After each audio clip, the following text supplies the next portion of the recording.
नमस्कार, कैसे हैं आप सब। मैं आईना क्लासेस में आपका स्वागत करती हूं।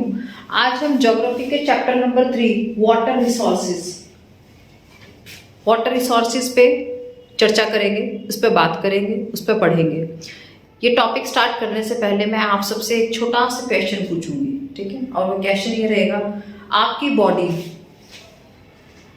बॉडी कितने % वाटर से बनी है। आपका जो ब्लड है वो वाटर है, आप जो यूरिन पास करते हो वो वाटर है, आपके मुंह में जो स्लाइवा है उसमें वाटर कंटेंट होता है। आपकी की पूरी बॉडी कितने % वाटर से बनी है, ये मेरा क्वेश्चन है। इसका आंसर आप कमेंट बॉक्स में कमेंट करके बताएं। पहली चीज़। दूसरी चीज़, वाटर, हमें ज़रूरत क्या है वाटर रिसोर्सेज पढ़ने की, ये इतना इम्पोर्टेंट क्यों है। क्या आप एक पूरा दिन सिर्फ 12 घंटे बिना पानी पिए रह सकते हैं? क्या आप बिना पानी के खाना बना सकते हैं?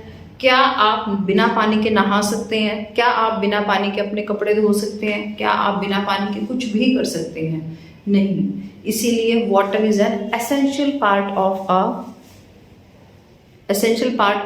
A human, not only human, for animals, for all the living organisms needs water. Is that clear? Now back to the topic. As per NCERT facts, there are few facts of water. जितना भी एक अर्थ पे water available है, हालांकि हमारी अर्थ पूरी की पूरी ब्लू दिखती है, अर्थ को बोलते हैं ब्लू प्लैनेट, पूरी की पूरी ब्लू दिखती है, यानी कि पानी पानी है। उसका 96.5% जो वाटर है वो क्या है? ओशियनिक वाटर है। क्या है? Oceanic water. ओशियंस जो हैं उनका पानी कैसा है? आप और मैं पी सकते हैं? नहीं पी सकते। वो कैसा वाटर है? सॉल्टी वाटर है, नमक का पानी है, सैलाइन वाटर है, that can not be used for common purposes. अच्छा, सिर्फ 2.5% जो वाटर है वो है फ्रेश वाटर। टोटल कितना है? सिर्फ 2.5% वाटर जो है उसको हम कहेंगे फ्रेश वाटर। अगर हम बात करें 70% ऑफ 2.5% वाटर, यानी कि इसका भी 70% जो है वो किसकी फॉर्म में है? आइस की फॉर्म में। जैसे हिमालयास पे बर्फ का गिरना उनके मेल्ट होने से नदियां बनती हैं, फ्रेश वाटर रिवर आती हैं। तो ये भी क्या हो गया? एक तरह से ग्लेशियर्स, ओशियंस, इनके फॉर्म में। मैं लिख देती हूँ, ग्लेशियर्स, आइस, एटसेट्रा। ठीक है। अच्छा, इसका 30%, 2.5% का 30% जो है ग्राउंड वाटर। अब अगर हम बात करें ग्राउंड वाटर की, व्हाट इज ग्राउंड वाटर? देखो जी, इधर आ जाओ, अब यहाँ आने का टाइम है। अब ये सब कुछ बोर्ड पे समझने का टाइम है। ये एक वेल है। क्या है ये? वेल। ठीक है। इस वेल को जब खुदवाया तो यहाँ पे जो वाटर लेवल है वो पानी बाल्टियों से भरा है क्या आपने और मैंने जाके? नहीं। ये वो वाटर है जो ये अर्थ का जो सरफेस है, समझ रहे हो? ये जो अर्थ का सरफेस है, सरफेस ऑफ अर्थ लिख देती हूँ मैं यहाँ, सरफेस ऑफ अर्थ, जो अर्थ का सरफेस है उसके नीचे अपने आप पानी इकट्ठा हो जाता है। वो अपने आप हम बाल्टियों से नहीं डाल के आते, इसका पूरा एक प्रोसेस है। देखो प्रोसेस क्या है, ये ट्रीज हैं, ठीक है।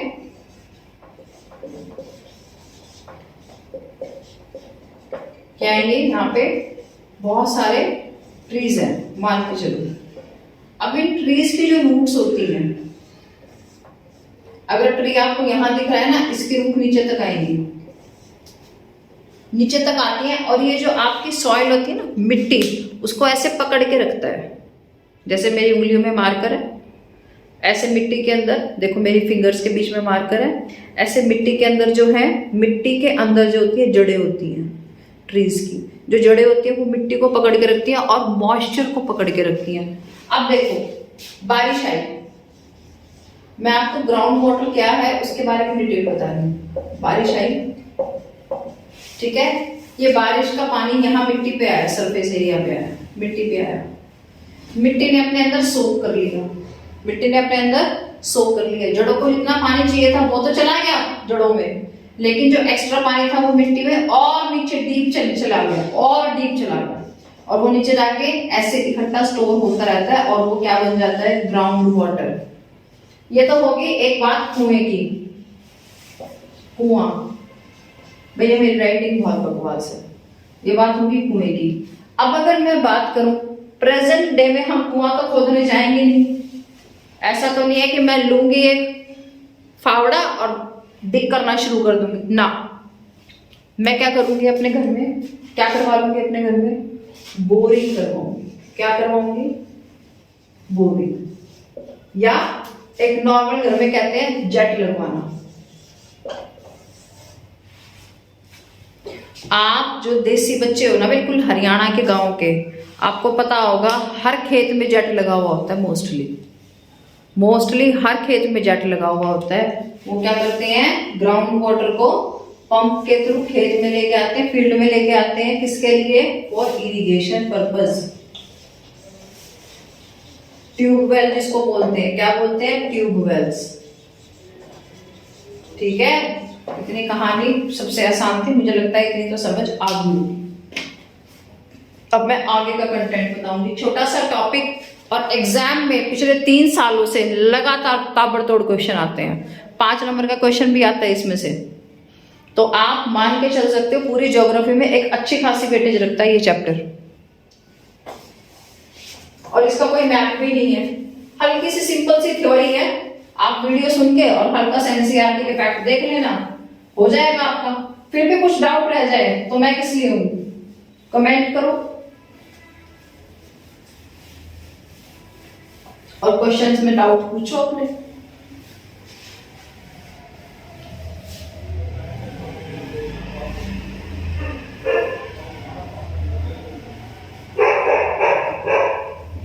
चलिए अब बात करते हैं वाटर स्कार्सिटी। कंटेंट आपका वाटर स्कार्सिटी। असल में स्कार्सिटी क्या होता है, वर्ड कमी। पानी की कमी क्यों होती है? आपके घर में 1 टोकनी पानी है, आप सारा पी जाओ तो बाकी लोगों को नहीं मिलेगा। अब इस एग्जांपल को ध्यान से समझो। हमारे पास फ्रेश वाटर कितना है, सिर्फ 2.5%। ठीक है, पॉपुलेशन दिन पे दिन बढ़ती जा रही है, राइज होती जा रही है, पॉपुलेशन बढ़ रही है। इसमें से भी 70% जो है आपका, वो मैं एक जनरल लिखी हुई यहाँ पे, आइस की फॉर्म में है या ग्लेशियर्स की फॉर्म में है, और 30% जो है वो आपका कॉम्पोजिशन में ग्राउंड वाटर की फॉर्म में है। तो मुझे एक बात बताओ, एक जनरल सा छोटा सा क्वेश्चन का आंसर करना आप मुझे। पॉपुलेशन ग्रोथ होगी, हर घर में तो सब जेट बोरिंग करवा लेंगे। ठीक है, अच्छा, सबको पीने के लिए पानी चाहिए, कपड़े धोने के लिए पानी चाहिए, बेसिक रिक्वायरमेंट्स के लिए पानी चाहिए। सबसे पहले स्कार्सिटी का रीजन अगर हम बताएं, कॉज पॉपुलेशन ग्रोथ। क्या है, पॉपुलेशन ग्रोथ। पॉपुलेशन ग्रोथ, उसके बाद over use of ground water.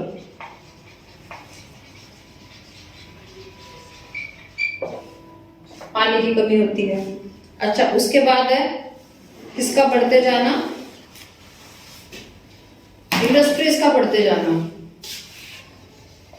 Increase of multinational companies plus industries, इनका बढ़ते जाना। ठीक है, अच्छा, उसके बाद है शहरीकरण होना, यानी कि अर्बनाइजेशन। ये रीजंस है कुछ वाटर स्कार्सिटी के, जो आपकी एनसीईआरटी बताती है, बहुत कॉमनली ये बहुत सारे रीजंस होते हैं। अब हम बात करते हैं वाटर स्कार्सिटी को कम करने के लिए क्या है। मैं उसके लिए एक टॉपिक बना रही हूं, मल्टीपर्पज प्रोजेक्ट। क्या है, मल्टीपर्पज प्रोजेक्ट। वो ऐसे प्रोजेक्ट मैं एक बार रिवाइज करा देती हूँ पहले। वाटर स्कार्सिटी यानी कि पानी की कमी के कारण क्या है, कॉजेस क्या है? Population growth, over use of ground water, fuels वगैरह लगा देना, इरिगेशन पर्पस में यूज करना, increase of MNCs and industries, जितनी एमएनसीज और इंडस्ट्रीज बढ़ेंगी पानी उतना ज्यादा चाहिएगा उनको कहीं ना कहीं यूज करने के लिए। अर्बनाइजेशन यानी कि शहरों का बस जाना, नदियों का पूरा एरिया चेंज। एक एग्जाम्पल मेरे दिमाग में है हरिद्वार। मुझे नहीं लगता कि हरियाणा का कोई ऐसा बच्चा होगा जो हरिद्वार के बारे में नहीं जानता होगा। हरियाणा और दिल्ली का कोई ऐसा बच्चा होगा, मोस्टली सबने नाम सुना होगा। अगर हरिद्वार की बात करें, हरिद्वार अगर आप ध्यान से देखेंगे ना, बहुत ज़्यादा कंजेस्टेड एरिया है, बहुत ज़्यादा। उसने क्योंकि लोग वहाँ पे रहते हैं, आना जाना है, ट्रांसपोर्टेशन चाहिए, ये चाहिए वो चाहिए, लोगों के रहने के लिए जगह का बंदोबस्त करना है, कुछ भी करना है, उन सबको करते हुए जो गंगा रिवर है उसके फ्लो को कम कर दिया जाता है, उसके एरिया को फिक्स कर दिया है। तो कहीं ना कहीं जो नेचुरल चीजें थी उनको चेंज किया है। Haridwar is the best example for urbanisation, you can say. Now एक टॉपिक आएगा मल्टीपर्पज प्रोजेक्ट। क्या टॉपिक है? Multipurpose project. अब मैं वो समझाऊंगी आपको।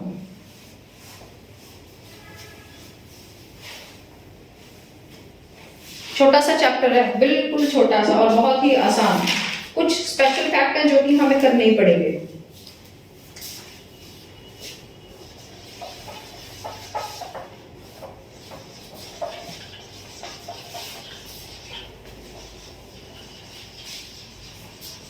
Multipurpose project. चलो अगर हम इनकी बात करें तो एक्चुअली हेल्प करते हैं हमें। एडवांटेजेस मैं बताती हूँ इसकी क्या है पहले, फिर इसके डिसएडवांटेज लेंगे हम। अगर मैं एडवांटेजेस की बात करूं मल्टीपर्पज प्रोजेक्ट की तो ये क्या हेल्प करते हैं? टू सेव फ्रॉम फ्लड्स, बाढ़ आने से बचाते हैं मल्टीपर्पज प्रोजेक्ट, ठीक है। सॉइल इरोजन को रोकते हैं। सॉइल इरोजन पता है? सॉइल इरोजन होता है मिट्टी का कट जाना, यानी कि जो आपकी सॉइल है उसकी जो अपर लेयर है, देखो मेरे को एक एग्जांपल याद आ गया। ये आपको मेरा हाथ दिख रहा है, एक ये ग्रे कलर का स्वेटर अंदर दिख रहा है और एक ये पर्पल कलर का स्वेटर अंदर दिख रहा है, बाहर दिख रहा है, सॉरी आपको। तो देखो समझो इस बात को, ये जो अंदर वाला है ये समझो कि ये सॉइल है, ये मेरा हाथ जो है ये सॉइल की लेयर है। ये जो ऊपर वाला हिस्सा है ना बेटा, इसको बोलते हैं हम अपर लेयर ऑफ सॉइल। और ये जो अंदर ग्रे कलर का दिख रहा है ना आपको स्वेटर, इसको बोलते हैं इनर लेयर। तो ज्यादा तेज पानी के बहाव से या बहुत तेज हवाओं के चलने से ये जो अपर लेयर होती है ना हमारी, ये अपर लेयर खराब हो जाती है, उसको बोलते हैं सॉइल इरोजन। इससे आसान लैंग्वेज में मैं नहीं समझा सकती, इसको बोलते हैं सॉइल इरोजन। अच्छा, उसको रोकती है मल्टीपर्पज प्रोजेक्ट। अच्छा, दूसरा प्रोवाइड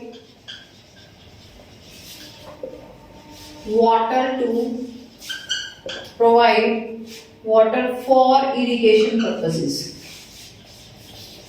फॉर इरिगेशन पर्पस। और इसका बेस्ट एग्जाम्पल इंदिरा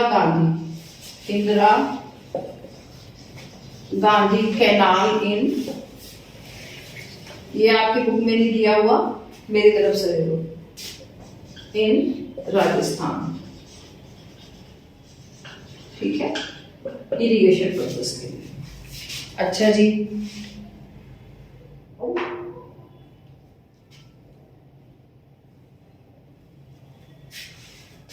इतना समझ आया आप लोगों को? अब मैं इसके डिसएडवांटेजेस भी बता देती हूँ साथ साथ।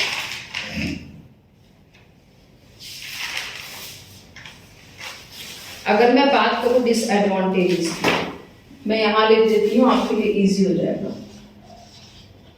डिसएडवांटेजेस अगर मैं बात करूं,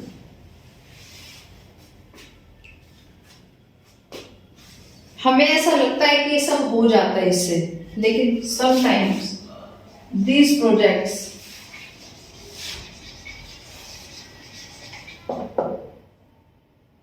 are failed to fulfill their objectives.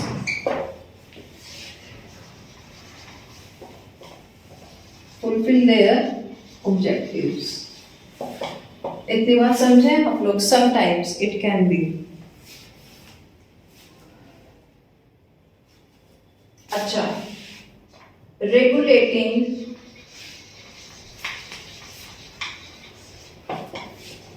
and demanding of rivers affect the life of common people.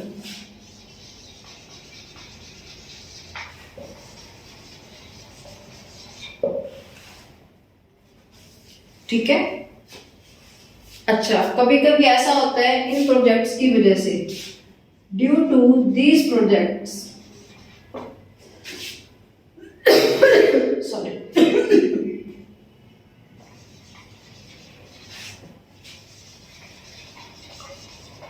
some communities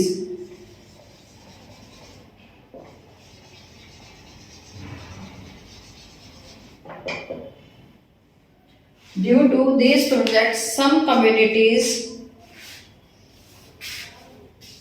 had to displaced.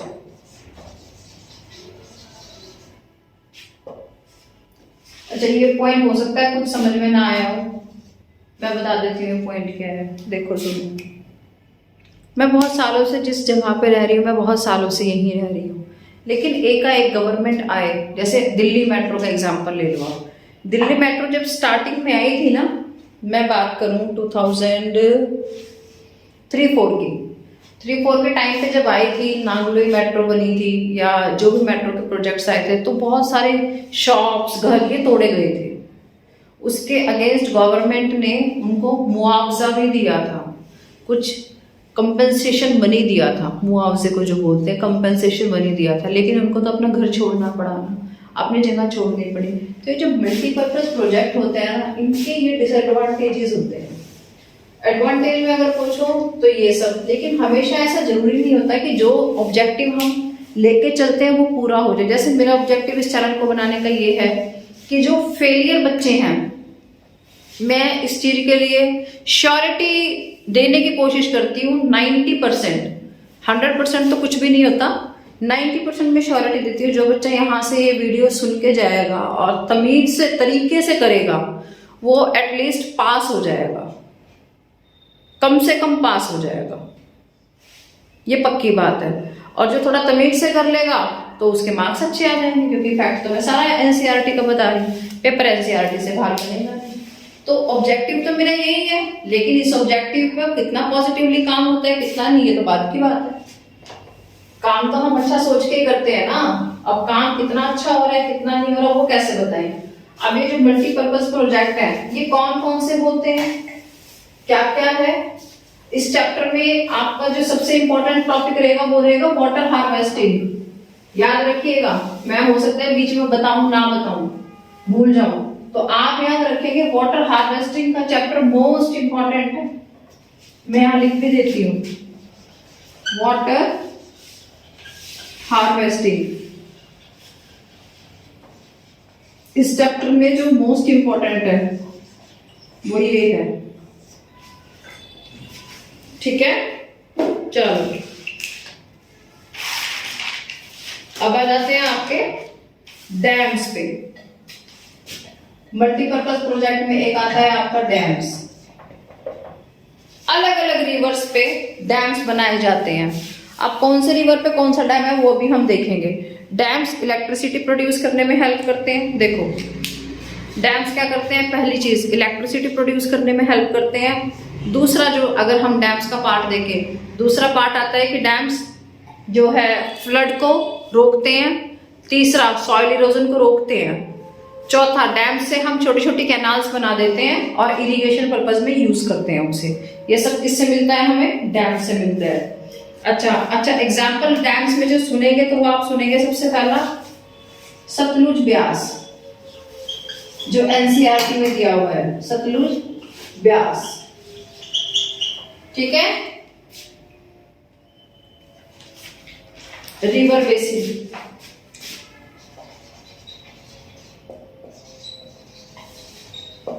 अच्छा नेक्स्ट है आपका Bhakra Nangal project. Bhakra Nangal project, and this is famous for hydel power production and irrigation। famous for hydel समझ जाओ आप, power production. Power क्या होती है? बिजली बनाने के लिए power production. This is famous for hydra power production and irrigation purpose. ठीक है, चाहे तो स्क्रीनशॉट ले लें, चाहे तो लिख लें, मर्जी आपकी। उसके बाद है द हीराकुंड प्रोजेक्ट, महानदी पे। ये कहां पे है? Mahanadi. The Hirakud project on Mahanadi.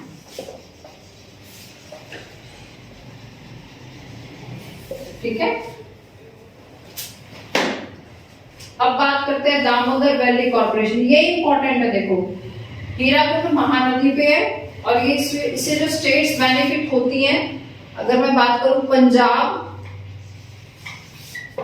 ठीक है, एक मिनट, हीराकुंड से ओडिशा होगी बेटा, मैंने गलत बता दिया, भाखड़ा नैगल से होगी पंजाब, इससे ओडिशा। महानदी जो है वो साउथ इंडियन की साइड है, ओडिशा। हीराकुंड प्रोजेक्ट कहां पे है आपका? ओडिशा में है। अच्छा भाखड़ा नैगल जो है वो किस पे है? सतलुज रिवर पे है। किस पे है? सतलुज रिवर पे। और कौन कौन सी स्टेट्स इससे बेनिफिट होती हैं? पंजाब, हरियाणा, राजस्थान, हिमाचल प्रदेश। ठीक है, अब मैं बात करती हूं दामोदर, फिर से आगे दामोदर वेस्ट बंगाल में है, मिनरल्स वाले चैप्टर में भी पढ़ा था। दामोदर झारखंड वैली, दामोदर वैली कहां पे? वेस्ट बंगाल एंड झारखंड में। दामोदर वैली कॉर्पोरेशन, नाम क्या है? Damodar valley corporation. अगर ये आपका मैप में भरने को आ रहा है तो आप कहां फिल करेंगे इसे? वेस्ट बंगाल में। It is on Damodar river, it is on Damodar river. ठीक है, बेनिफिशियरी स्टेट क्या है? झारखंड, अच्छा, और वेस्ट बंगाल। लास्ट चैप्टर में भी बताया था मैंने। चलो जी, अब आएगा आगे चंबल वैली और कोसी। पहले मैं इसको यहां पे लिखूं, यहां पे लिख देती हूँ, चलो एक ही जगह हो जाएगा। अब आएगा आपका फिफ्थ कोसी। कोसी रिवर हमेशा आपकी बिहार में मिलेगी। किस रिवर पे है ये कोसी प्रोजेक्ट? रिवर क्या है इसकी? कोसी, और स्टेट बिहार। ठीक है, और बिहार के अलावा जो इसकी नेबरिंग कंट्री है वो भी बेनिफिट होती है। भैया अगर ये क्वेश्चन एक नंबर में पूछ ले तो गलत मत करके आना। नेबरिंग कंट्री नेपाल, उसको भी बेनिफिट मिलता है कोसी रिवर से। नेक्स्ट है आपका चंबल वैली। चंबल वैली, चंबल कहां पे है? मध्य प्रदेश में है। और किस पे? चंबल रिवर पे, चंबल रिवर। और बेनिफिशियरी स्टेट में क्या आएगा आपका? Madhya Pradesh and Rajasthan, beneficiary state में आएगा आपका।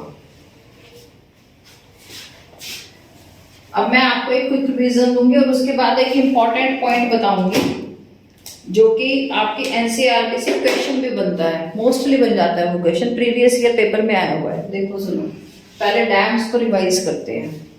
सतलुज ब्यास रिवर, ब्यास कहाँ पे है? सतलुज ब्यास रिवर पंजाब में है। तो जो ये जो बेसिन एरिया है वहां पे जो डैम होंगे किसको बेनिफिट करेंगे? ऑब्वियस है हिमाचल प्रदेश को।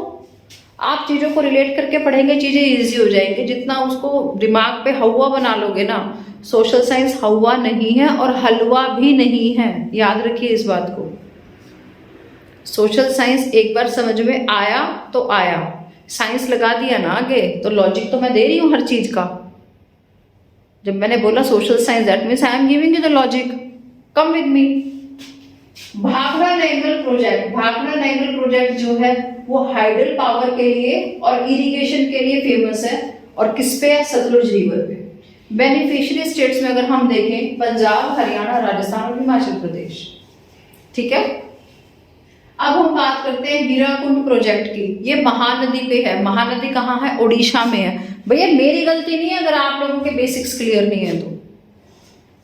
The Hirakud project on Mahanadi river in Odisha. अगर हम पूछें कि कौन से स्टेट को बेनिफिट होगा तो किसको होगा? ओडिशा स्टेट को होगा। अब बात करते हैं दामोदर वैली। जब मैंने मिनरल्स पढ़ाए हैं मैंने उस टाइम भी एक जनरल बात बताई है आप लोगों को। क्या बताई है? कि जो दामोदर वैली है वो किसमें है? वेस्ट बंगाल में और झारखंड में है। तो बेनिफिशियरी स्टेट्स क्या होंगे? झारखंड और वेस्ट बंगाल। और रिवर कौन सी? दामोदर रिवर। याद नहीं करना पड़ेगा यार, लॉजिक लगाओ। अच्छा, अब मैं बात करूं कोसी प्रोजेक्ट की। तो कोसी रिवर, मैंने पता नहीं मुझे मैंने वीडियो में बोला है कि नहीं बोला, जनरली मैं क्लास में बोलती हूँ। हम जब बहुत छोटे थे तो हमें 7th 8th में एक ऐसे लिखने को दिया जाता था हिंदी में, और उसमें कहा जाता था कोसी को बिहार का शोक क्यों कहा जाता है। वो बाढ़ के ऊपर लिखना होता था, हमें फ्लड के ऊपर लिखना होता था। कोसी रिवर जो है ये हर साल बिहार में हर साल फ्लड लेके आती है, every year, around every year, most of the time. तो कोसी प्रोजेक्ट किस पे है? कोसी रिवर पे, बिहार में। और इसकी जो नेबरिंग कंट्री है नेपाल, उसको भी इस प्रोजेक्ट से बेनिफिट मिलता है। सिर्फ ये नेपाल एक ऐसा है जो नेबरिंग कंट्री है जो हमारे प्रोजेक्ट से जिसको बेनिफिट मिलेगा। यहाँ जाओ। अब बात करते हैं चंबल वैली की। चंबल के डाकुओं का किसने नाम नहीं सुना? नालायक को सबने सुन रखा है। ठीक है, और ये कहाँ पे है? चंबल रिवर, मध्य प्रदेश और राजस्थान को बेनिफिट मिलता है इस पे जो प्रोजेक्ट बनता है। मुझे लगता है ये सब चीजें आपको क्लियर हो गई हैं।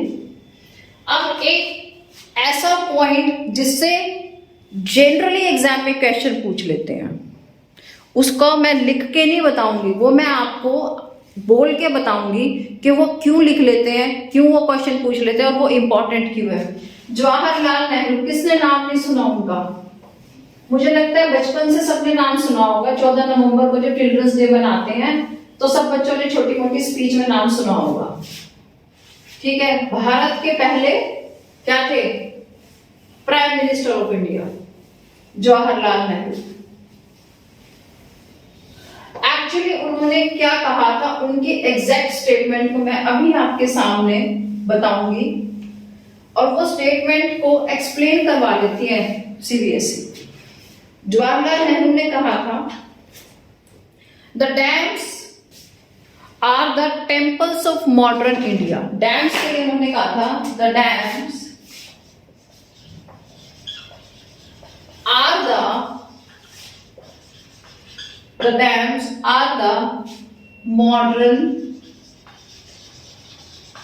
temples of India। ये किनकी स्टेटमेंट है? मेरी नहीं है, मैं इतनी महान नहीं हूं कि मैं स्टेटमेंट देने लगूं। जवाहरलाल नेहरू जी, ये उनकी स्टेटमेंट है। ठीक है, अब एग्जाम में ये ऐसे कैसे स्टेटमेंट देके आपसे क्वेश्चन पूछ लेते हैं कि you have to explain it in your own words. देखो बुक्स में अलग अलग आंसर दिए हुए होंगे और हर इंसान की और हर बच्चे की अपनी समझ काम करती है। जब वो एग्जाम देने बैठता है उस वक्त कोई भी दिमाग में नहीं आता उसके, उसकी अपनी समझ अपनी तैयारी काम करती है। उन्होंने मॉडर्न टेम्पल्स कहा। जवाहरलाल नेहरू की अगर मैं बात करूं तो जिस टाइम पे वो प्राइम मिनिस्टर ऑफ इंडिया थे, इंडियन कॉन्स्टिट्यूशन जब आया था, जितना उनका टाइम पीरियड रहा था, तो उसमें एक मैं छोटा सा ओवरव्यू दूंगी। वीडियो थोड़ा सा लंबा हो जाएगा लेकिन कंटेंट क्लियर हो जाएगा, ये मैं पक्की बात बोलती हूँ, इतना मुझे पूरा यकीन है। आओ इधर, एक 5th ईयर प्लान आया था।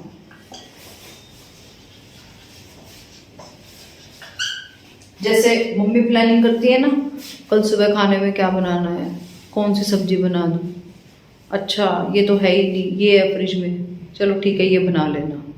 तो मम्मी कहती है चलो अब ठीक है, क्योंकि वो सुबह आराम से उठ के वही सब्जी बनाती है। ऐसे ही गवर्नमेंट भी प्लानिंग करती है, इसको बोलते हैं हम फर्स्ट 5th ईयर प्लान। ठीक है, फर्स्ट, मैं स्टोरी बिहाइंड द पिक्चर दिखा रही हूँ आपको, स्टोरी क्या थी। इसको बोलते हैं हम फर्स्ट 5th ईयर प्लान। इसमें जो पूरा एम्फेसिस किया था ना, वो किया था एग्रीकल्चर पे। किस पे किया था?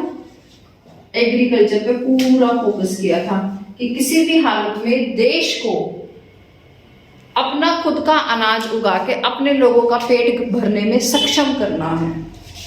और किस टाइम किया था ये? फर्स्ट 5 ईयर प्लान में। तो एक बात बताओ, राजस्थान बिल्कुल बीहड़, बिल्कुल जंगल, बिल्कुल वहां जहां एक पत्ता नहीं होता, और वहां पर इरिगेशन से हम आज गेहूं उगा रहे हैं with the help of dams.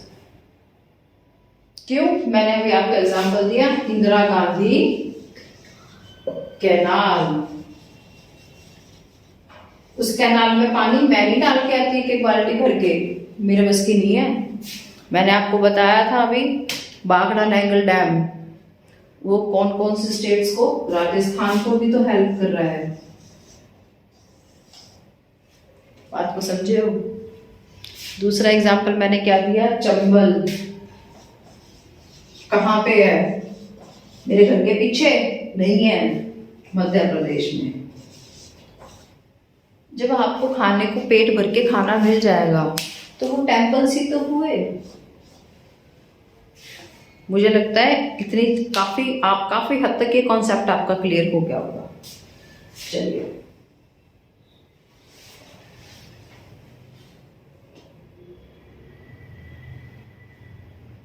अच्छा, जब ये डैम्स वगैरह बनते हैं ना, एक चीज मैं बता दूं, डैम्स वगैरह बनते हैं रिवर्स के ऊपर, तो कई बार इनके अगेंस्ट भी खड़े हो जाते हैं लोग। हमेशा ऐसा नहीं होता है कि लोग सपोर्ट ही करें। अब मैं ये वीडियो बना रही हूँ, यहीं से ले लो एक एग्जांपल। जो भी वीडियो देख रहा है, मोस्टली ये जरूरी नहीं है कि मेरा स्टूडेंट ही हो सकता है मेरे टीचर भी हो सकता है मेरे फ्रेंड्स भी हो, कोई भी हो सकता है, और ये भी हो सकता है जिनको मैं नहीं जानती हूँ। और बहुत सारे ऐसे लोग भी हो सकते हैं, क्या है यार, क्या ये वीडियो बनाने लग रही है, वो लाइक शेयर सब्सक्राइब करना तो भूल जाओ, वो देखेंगे भी नहीं। तो हर तरह के लोग हैं, वो उनकी थिंकिंग है। हो सकता है कोई मुझसे भी बेहतर पढ़ाता हो, और हो सकता है कि कोई इंटरेस्टिंग वे में ना पढ़ाता हो, उसको नॉलेज ज़्यादा हो, तो कुछ भी हो सकता है। It's about the thinking. अब हमेशा ऐसा नहीं होता है कि जो मल्टीपर्पज प्रोजेक्ट आते हैं सब उनको सपोर्ट करते हैं, ना टांग भी खींचते हैं, तो उनके अगेंस्ट मूवमेंट्स हो जाते हैं, जो कि आपकी एनसीईआरटी देती है। एक हुआ था नर्मदा बचाओ, नर्मदा बचाओ, नर्मदा बचाओ आंदोलन, ठीक है। एक हुआ आपका टेहरी डैम आंदोलन, टेहरी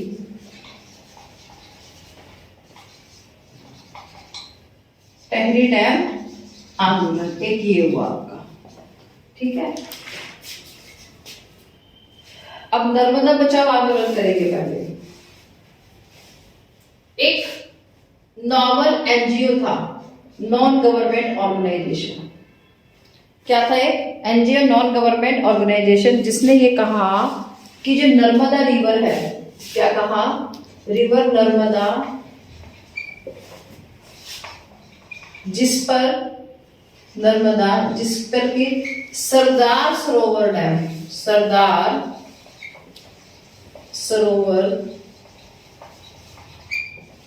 डैम बना नर्मदा रिवर पे, जिसपे कि सरदार सरोवर डैम बना, उन्होंने उसका विरोध किया, उन्होंने उसको प्रोटेस्ट किया। एक प्राइवेट एनजीओ ने, जो कि नॉन गवर्नमेंट ऑर्गेनाइजेशन थी, उसने क्या किया इसका, अगर मैं पूछूं नर्मदा रिवर पर कौन सा डैम है, तो है सरदार सरोवर डैम। दो आंदोलन हुए जो बहुत फेमस रहे, एक तो टेहरी डैम आंदोलन रहा और एक नर्मदा बचाओ आंदोलन रहा। ठीक है, ज्यादा डिटेल में नहीं जाएंगे, तुम्हारे लिए इतना ही काफी है। अब जो हम करेंगे वो है मेन टॉपिक। अभी तक जो मैंने पढ़ाया वो था मैप के पॉइंट ऑफ व्यू से इंपॉर्टेंट, और अब जो मैं करवाने जा रही हूं वो आपका एग्जाम में रिटन प्रैक्टिस के लिए भी इंपॉर्टेंट है। वाटर हार्वेस्टिंग, इसको डबल स्टार, वैसे तो ये पूरे चैप्टर इंपॉर्टेंट है, लेकिन वाटर हार्वेस्टिंग जो है ना वो मोस्ट इंपॉर्टेंट है।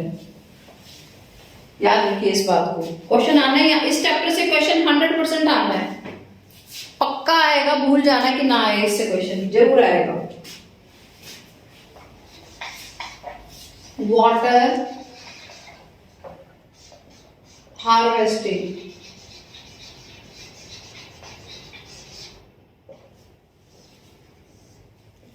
हम बात करते हैं वाटर हार्वेस्टिंग की। It is a technique to increase the groundwater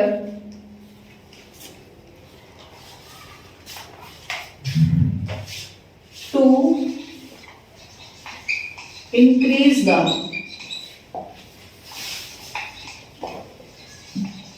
groundwater, ठीक है, to increase the groundwater by capturing and storing,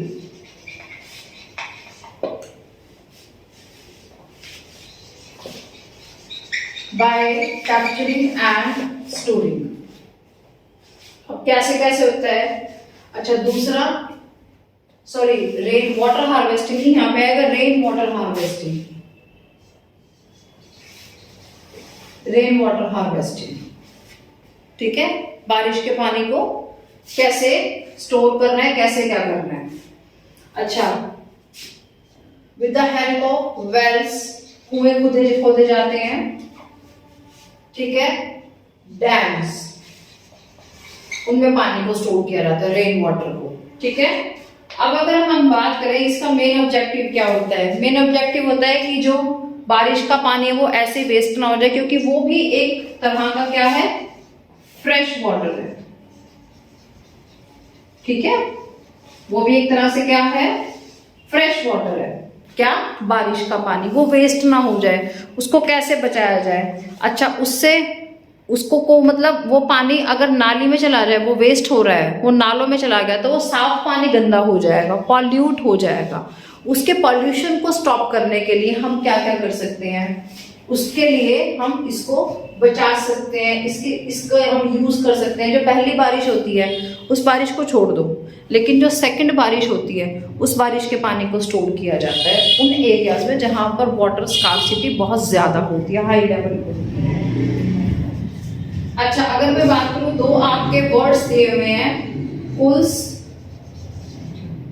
and Gul's, ये वर्ड क्या है।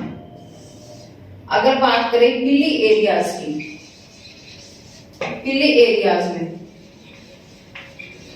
एरियाज में या माउंटेन्स रीजन्स में लोग जो है चैनल्स बनाते हैं, क्या बनाते हैं, चैनल्स बनाते हैं, किसके लिए, चैनल्स, उन चैनल्स को बोलते हैं गुल्स और कुल्स, किसके लिए, इरिगेशन के लिए, for agriculture purpose, irrigation for agriculture purpose.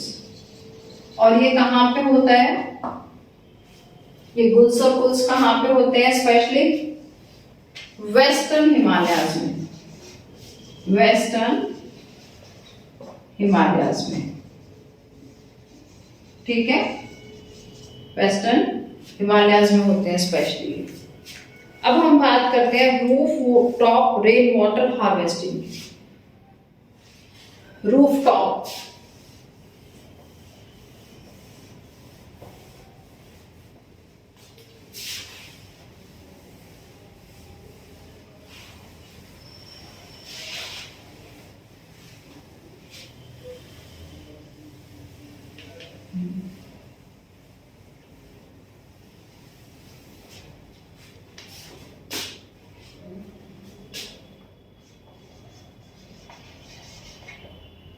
rooftop, rainwater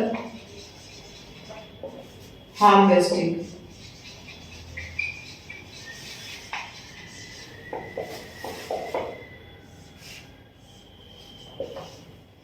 Rooftop rainwater harvesting. Especially works in Rajasthan. भैया रूफटॉप क्या होती है? घर की छत। घर की छत को रूफटॉप बोलते हैं। रूफ यानी कि छत, टॉप यानी कि उसको ऊपर वाला हिस्सा। पकड़ लो अपने आप। राजस्थान में एक तो वैसे बारिश नहीं होती। कितनी होती है राजस्थान में बारिश? ग्रेड 9 के चैप्टर में है ये। कितनी होती है बारिश? लेस देन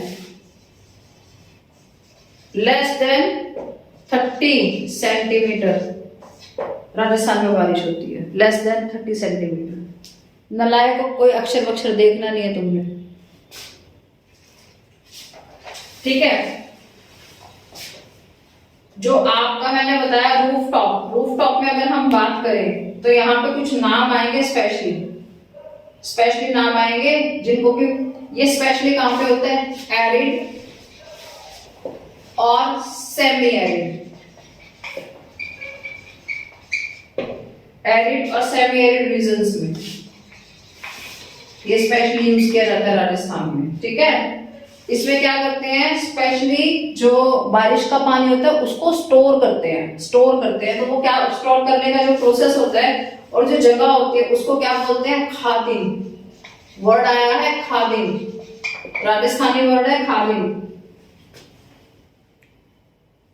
और खादिन वर्ड कहां पे यूज होता है? जैसलमेर में, ठीक है। अब मैं बात करूं जोहड़। अभी देखना तुम्हें हंसी आएगी, जो देसी बच्चे होंगे तो जरूर आएगी। जोहड़ अदर पार्ट्स ऑफ राजस्थान को बोलते हैं। अब मैं पहले ये एक्सप्लेन करूंगी। अब सुनो मेरी बात, पहले राजस्थान के बारे में बात करते हैं। Rajasthan, all of you know about Rajasthan that it is a biggest state of India. और वहां पर अब बहुत अच्छा गेहूं उगता है, ठीक है। क्यों? With the help of Indira Gandhi canal, ठीक है। राजस्थान में तो बारिश ना के बराबर होती है। गेहूं के लिए 50 to 70 सेंटीमीटर बारिश चाहिए, तो उतनी तो वहां पे नहीं होती, तो उसके लिए इरिगेशन अच्छा चाहिए। चलो जी, उतनी बात हमें समझ आ गई। लेकिन ऐसे बहुत सारे एरियाज हैं जहां पर पीने का पानी भी अवेलेबल नहीं है। पूरे राजस्थान में जरूरी नहीं है कि कैनाल हो, समझे। और कैनाल हो भी तो जरूरी नहीं है कि हर किसी के लिए वहां पे अवेलेबिलिटी हो। स्कार्सिटी हो सकती है, नो डाउट हो सकती है। तो अगर आपका एनसीईआरटी कह रहा है राजस्थान के एरिड और सेमी एरिड रीजन्स में roof top rain water harvest किया जाता है, जो खादिन्स बनाए जाते हैं। जैसलमेर में क्या बनते हैं? खादिन। जोड़ सबको समझ में आता है? अरे कौन सा बालक है जिसे जोड़ समझ में नहीं आता? सबको समझ में आता है जोड़। सुनो मेरी बात, किसी भी गांव के आगे से गुजरोगे तो गांव के बाहर एक बहुत बड़ा तालाब सा दिखाई देगा। देसी में उसको जोड़ कहते हैं, उस तालाब को। तो ये वाला जो राजस्थान है ना, जो अदर पार्ट्स ऑफ राजस्थान है, वहां पे भी जोड़ होते हैं, ठीक है। और आपने कभी नोटिस किया हो तो बिल्कुल बढ़िया वाली जो गर्मी होती है ना, उस टाइम जोड़ में पानी ना के बराबर रह जाता है। कई जोड़ तो मैंने खुद सूखे हुए भी देखे हैं और बारिश के पानी में भर जाते हैं। तो इससे हेल्प क्या हो रही है? सॉइल जो है वो मॉइस्ट होती है कि नहीं होती है? होती है, पहला पॉइंट। दूसरा पॉइंट, ग्राउंड वाटर जो है, ग्राउंड वाटर लेवल बढ़ेगा कि नहीं बढ़ेगा? वो पानी नीचे मिट्टी में भी तो जा रहा है, ग्राउंड वाटर लेवल इंक्रीज होगा, ठीक है। तीसरा पॉइंट, बेसिक नीड्स के लिए भी वाटर अवेलेबल हो जाता है। इतने छोटे मोटे पॉइंट तो 10वीं क्लास के बच्चे आते जाते बना लेते हैं, थोड़ा सा दिमाग लगाया करो अपना। ठीक है, अब एक चीज इन्होंने बताई है,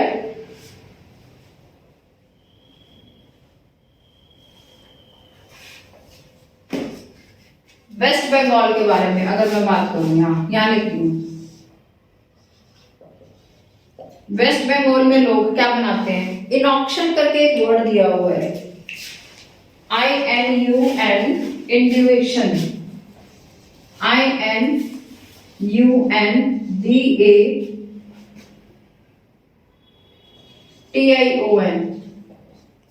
इन्यूडेशन, इसका एग्जैक्ट हिंदी मीनिंग है बाढ़। और जो आपकी एनसीईआरटी कह रही है वो ये कहती है, in Bengal people developed inundation channel to irrigate their fields. Inundation channels का जो नाम है वो ये है, टू इरिगेट द फील्ड्स। बात को समझे? आई होप समझे होंगे।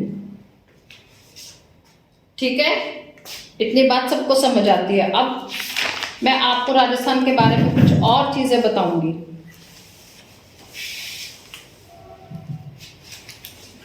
रूफटॉप जो पानी होता है ना, वो मैं वहां ड्रॉ करके बताती हूँ आपको। ये मान के चलो एक छत है, क्या है ये, एक छत, जो हमारी भी छत है या आपके घरों की जो छत है, आप छत पे चढ़ के देखते हो फ्लैट होता है ये सरफेस, लेकिन पाइप लगा हुआ होता है।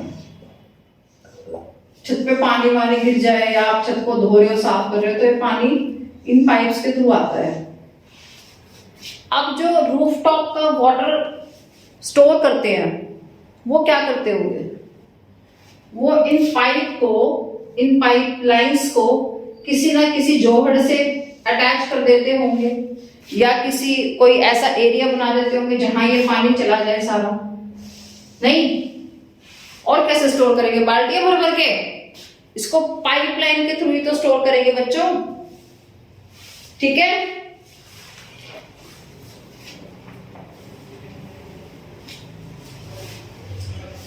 राजस्थान के बारे में काफी कुछ दे रखा है। खादिन्स और जोहड़ समझ आ गए राजस्थान में? चलो जी, बढ़िया। अब आगे का कुछ माजरा क्या है वो देखते हैं।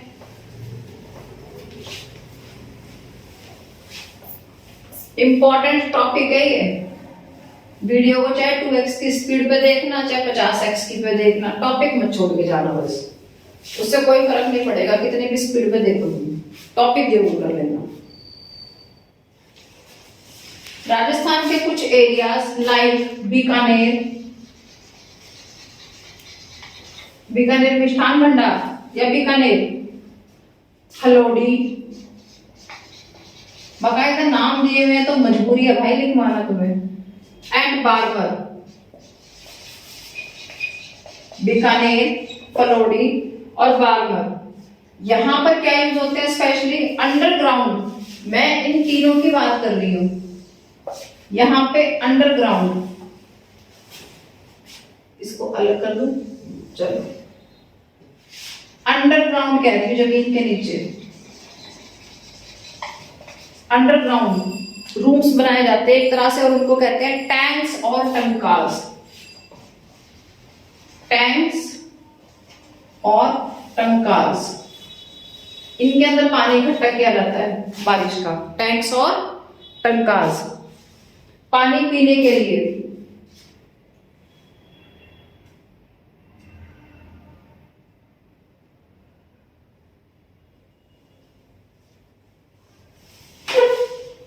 अच्छा, जो पहली बारिश होती है उसको वेस्ट कर देते हैं, जो सेकंड वाली बारिश होती है उसको ये बोलते हैं पार्लर पानी। क्या बोलते हैं? पार्लर पानी। जो सेकंड रेन होती है उसको बोलते हैं ये पार्लर पानी। और ये कहते हैं जो पार्लर पानी होता है, this is the purest form of water. Purest form of water, parlour पानी, दूसरी बारिश का पानी। मैंने कहा था ना, ये भी फ्रेश वाटर का ही एक पार्ट होता है, जो रेन वाटर होता है, सेकंड जो रेन होती है उसकी बात कर रहे हैं। ठीक है, और ये टैंक्स और टंकार्स के ऊपर अपने रूम्स भी बनाते हैं, ताकि वो रूम्स क्या हैं, ठंडे रहें। रूम्स बनाते हैं ताकि वो रूम्स क्या रहे, कूल रहे, ठंडे रहे। ठीक है, किन की बात कर रही हूं मैं, बीकानेर, फलौडी और बारमर। बीकानेर, फलौडी और बारमर के लोग ये सब ऐसा करते हैं। अगर हम रूफटॉप रेन वाटर हार्वेस्टिंग की बात करें तो उसमें एक नाम आता है मेघालय। शिलोंग मेघालय की बात करते हैं। जो शिलोंग का देखा जाए तो पूरी दुनिया में सबसे ज्यादा बारिश होती है कहाँ पे, मेघालय में। मौनिसराम और चेरापूंजी, मौनिसराम और चेरापूंजी में पूरी दुनिया की सबसे ज्यादा बारिश होती है। और उसके बाद में अगर वहां पे लोगों को पानी इकट्ठा करना पड़ रहा है तो इसका मतलब कुछ तो है, कुछ तो गड़बड़ है। वो गड़बड़ बताते हैं क्या है। ठीक है, कॉन्सेप्ट से चीजें क्लियर होती हैं। चलो जी,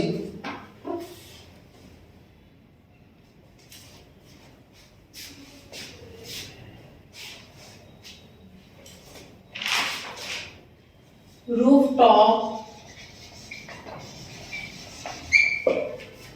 rain water,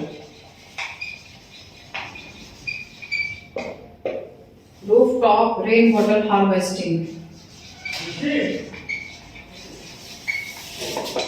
Rooftop rainwater harvesting is commonly practiced in Shillong, Meghalaya. In Shillong, Meghalaya.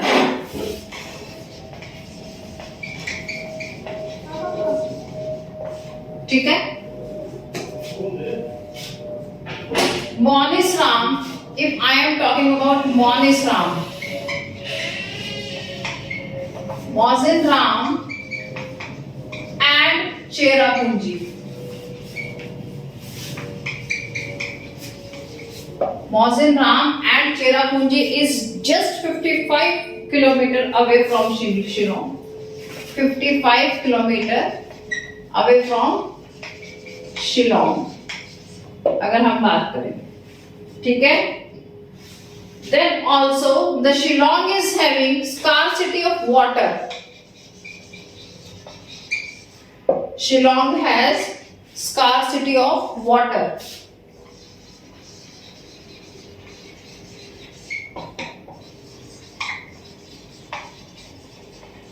ठीक है। Now they are using bamboo dripping. आपकी एनसीईआरटी में बेटा ये पूरा पिक्चराइजेशन के साथ दिया हुआ है। Bamboo dripping irrigation system.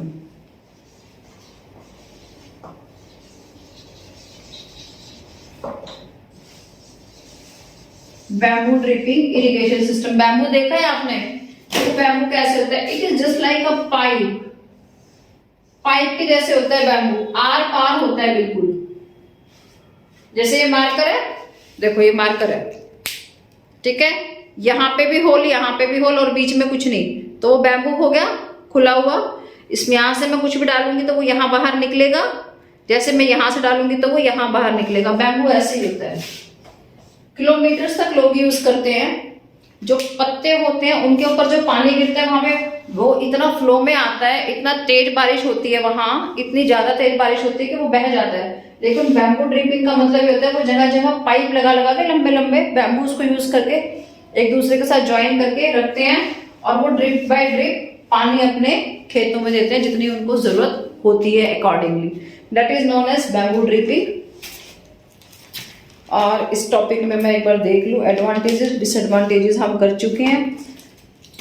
ये टॉपिक आपका एग्जाम पॉइंट ऑफ व्यू से मोस्ट इंपॉर्टेंट है। आप इस टॉपिक को बिल्कुल नहीं छोड़ेंगे। याद रखिए, इससे आपका मैप तो बनेगा ही बनेगा, लेकिन रिटर्न आपका क्वेश्चन जरूर बनेगा। मैंने आपको क्या बताया, specially water harvesting. Water harvesting का क्वेश्चन भैया कई बार आ चुका है, याद रखिए इस क्वेश्चन को वाटर हार्वेस्टिंग पे। दूसरा आपका जो बनता है वो बनता है जवाहरलाल नेहरू की स्टेटमेंट पे बनता है। ये दो रिटन प्रैक्टिस में आप डालेंगे। बाकी जो मैंने आपको पढ़ाया है वो एग्जाम पॉइंट ऑफ व्यू से बहुत इंपॉर्टेंट है। हो सकता है 1 नंबर में पूछ लें, ये हो सकता है मैप में पूछ लें, लेकिन ये चैप्टर अकेला चैप्टर कम से कम 3 से 5 नंबर की वेटेज रखता है अकॉर्डिंग टू मी। इतनी वेटेज ये चैप्टर रखता है। तो आप इस वीडियो को एक बार देखो, 2 बार देखो, 2 की स्पीड पे देखो, चाहे 50 की पे, मुझे कोई मतलब नहीं है। कोई डाउट है कमेंट करो, पूछो मुझसे, क्वेश्चन के आंसर जरूर मिलेंगे। वीडियो को लाइक करो, शेयर करो, सब्सक्राइब करो, चैनल का नाम मत भूलना।